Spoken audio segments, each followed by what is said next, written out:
Okay, so I am about 2 weeks post marathon now.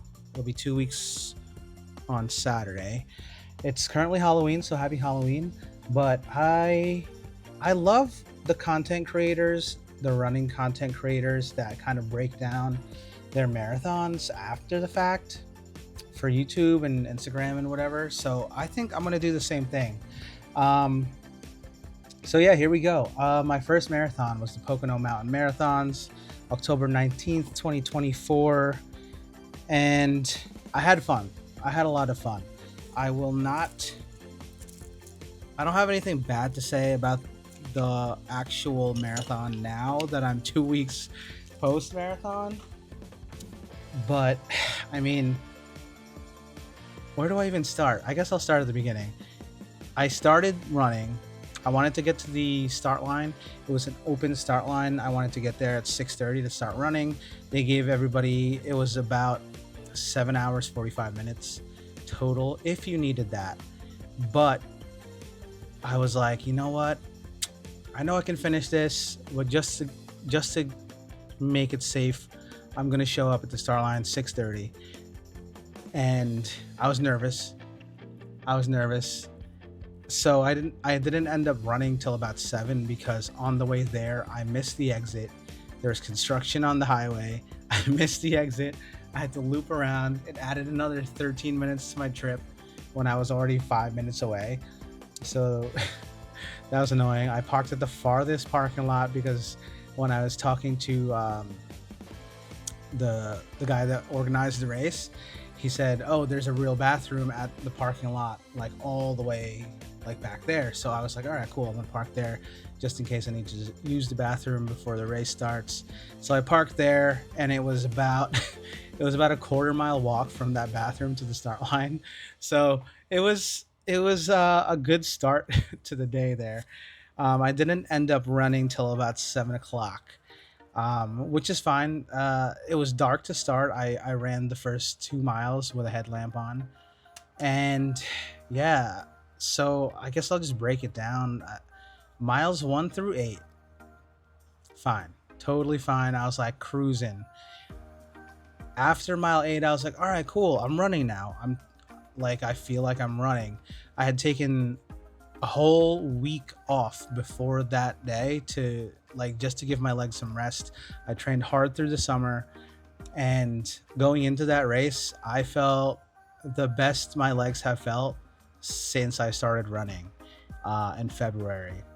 So my legs were awesome. They were not tired at all. I was Oh, and I had eaten about 250 grams of carbs the night before. About 2 days out, I started eating 250 grams of carbs per day to carb up for the marathon. So I felt like $1,000,000. It was awesome. About, I would say, mile 12, I was like, all right, cool. Like, I got to kick it into a little bit higher gear now because I'm starting to feel like a little bit fatigued. My heart rate up until then, I would say, was still under a 160. I was in the 150s because it was also cold. When I started the race, it was 31 degrees, 32 degrees. So it was cold for that first half of the marathon. So my heart rate I had no issues keeping my heart rate low. Um, I would say about mile 16, 17, 18, I was like, okay, I'm running now. This is great. And it started to get a little bit harder. I was like, all right. And not to mention, when I signed up for this race, I didn't know there's going to be hills until someone was like, oh, that's probably going to be really hilly because it's in the Pocono Mountains. And I was like, oh, shit, you're right. And so my girlfriend and I get to the course the night before, that Friday night, to pick up our bibs. And as we're driving, I was just looking at the hills, and I was like, oh shit, is this gonna be this hilly the whole time? And sure enough, it was. So at that point, at mile 16, 17, 18, my legs were starting to get real tired. I was starting to feel, I'm not going to say pain, I'm not going to say fatigue. It was more like discomfort. Both sides, the outsides of my knee, where the insertion of the IT band was. Never dealt with that before. That whole summer training, this whole summer training, that part of my knee, my IT band, not a single issue. But what I think happened is because I did not train for those hills, that's when my IT band started flaring up. And then on top of the hills, the turns would curve with the turn. So I think there's just a lot more stress on my IT bands, my glute med, than I was anticipating. So that was about 6 miles 16, 17, 18. And I was just chugging at that point. And then I hit mile 24. And that was when I hit my wall and I said, oh, fuck. And I had stopped a few times to walk. I had my gels every 30 minutes. But when I stopped to walk at mile 24, that was the first time in that race where I said, this is going to be a struggle. So at mile 24, I stopped. I refilled both of my my water flasks that were on my vest. The guy that was at that aid station actually was super nice. He walked with me, and I filled one of my water jugs. They had bottles of water there. I filled one of my water jugs. He filled the other one while he walked. He gave me some good advice. He just told me to run slow, like slower than you think you need to run, but you're gonna be just fine. You're gonna finish. So at mile 24, after my little walk break, started running again. And at that point I was running, and I was walking up the hills, running down the hills, because at that point the hills had pretty much just eaten up my legs. So it was, and when you're walking up the hill, my glutes were on fire, my hamstrings are on fire already, because I tried to run up the hills initially, and then I was like, all right, let me walk these hills. On the way down, my quads were burning, because you're trying to run fast, but after mile 24, my legs were already kind of dead. So trying to run fast down the hills is a little tricky, because your quads are tired. So you feel like you're going to fall, like if you take one misstep. And so you have to slow yourself down a little bit, but still run fast at the same time. It's a weird concept, I know, but then you're slowing yourself down. So that's cooking your quads on the way down. So from mile 24 to 26, it was walk the uphills, run the downhills, and run as much as you can where you can, and rest when you can. Because at that point as well, my IT bands, it was like every quarter mile I had to stop too, because my IT bands felt like they were just ripping off their insertion points. It was killer. But yeah, from 24 to 26, dude, it was a walk run, and I finally crossed that finish line. Oh, and so you hit mile 26, you see the little marker, and you're like, great, only 0.2 miles to go.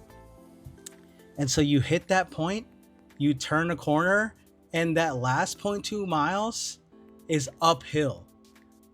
I would say probably the last 0.15 miles is uphill, and the last 0.05, I don't know how you know what I'm trying to say. That turned into a slight downhill, into a flat. But oh my god, that last hill at mile 26 is just such a killer. But you're just chugging up there, and you're like, I'm gonna finish, this is gonna be great. Because as soon as you peak that hill, you can see the finish, you can see the little blow up finish line thing, and you just gotta go, you just gotta run. And yeah, I mean, other than that, man, other than the hills chewing up my legs, I had no issues. My stomach was fine. I didn't have any emergency bathroom breaks. I took my gel so I didn't bonk. It was cold, so I didn't get too hot, too sweaty. My heart rate, I think my average heart rate was like maybe 170, 171, maybe highest maybe 169. So I wasn't like struggling uh in that sense, but yeah, those hills really ate me up.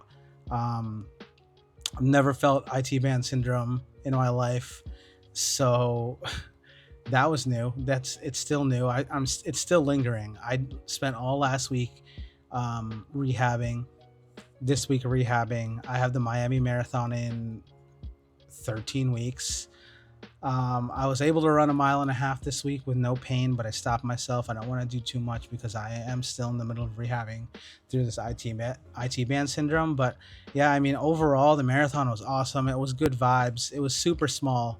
I think they had about 300 runners between the 5K, 10K, half, and full. But it didn't feel small because everybody on the course was there cheering, making a ton of noise. The aid stations, everybody was cheering you on, helping you push through. And yeah, it's overall it was a really good experience. Would I recommend the Pocono Mountain Marathon for your first marathon? Absolutely not. If you're a seasoned marathoner, yeah, go for it. But if you're a new marathoner, if you're going into your first marathon, I would not recommend this one. I mean, unless you really train hills for it. I didn't. I have my normal route around my town. Yeah, there's some hills, but it wasn't like the hills that you experience in the Pocono Mountains. So if you're gonna go and do your first marathon in the fall, don't do don't do the Pocono Marathon. Um, Find something flat, find something fun, find something easy. I mean, unless you want the challenge. I mean, you don't have to listen to me. Like, don't take my word for it, um, or take my word for it, but just do whatever you want. But yeah, that was my first marathon experience. It was a good time. Did I regret it?